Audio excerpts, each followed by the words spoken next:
I'm 27 years old, but I eat like I did when I was 18.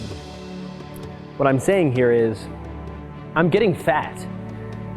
And I realized that just the other day when I was sitting in a chair at home and the chair started to squeak when I was sitting in it. I'm like, are you serious? Okay, so I get down and I start to tighten up all the screws of this chair, thinking to myself, you know what? Maybe I'm not getting fatter. Maybe this chair was just constructed very poorly. And then I thought, if Jesus made this chair, it wouldn't squeak. Because we all know Jesus was a carpenter for the first years of his life. And when he did things very, very well. If you don't believe me, just look at the scripture for this upcoming Sunday. It's the wedding at Cana. Why do I say this? Well, we all know how the story goes, right? Mary, Jesus, and some of his disciples are at a wedding, and they run out of wine. And the part that we remember is when Jesus turns water into wine.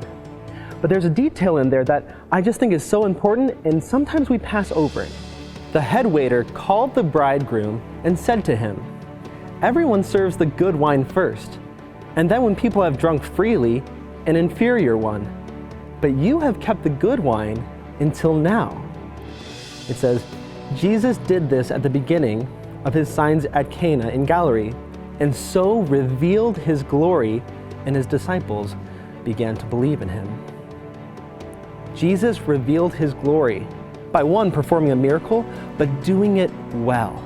I love how just 2,000 years ago, they still knew that you serve the good stuff first, and then when you don't really care as much anymore, you serve an inferior wine.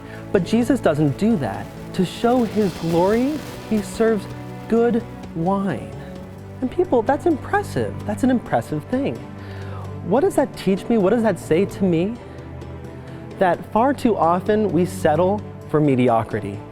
Far too often we settle for just being okay with what we have and not really caring about how we present the gospel. So here's my challenge to you. When people ask you about your faith, are you giving them good wine? Or are you saying, yeah, I go to church sometimes, it's just something that I personally do? Or are you talking about it in such a way that's attractive to people? Can you tell the story of Jesus Christ to people in a compelling way?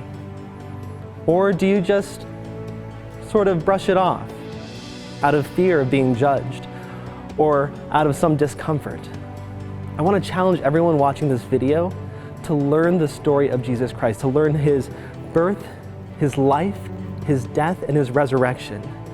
And if we can tell that story in such a way that's compelling, then we're filling those jars that Jesus can turn into wine, into good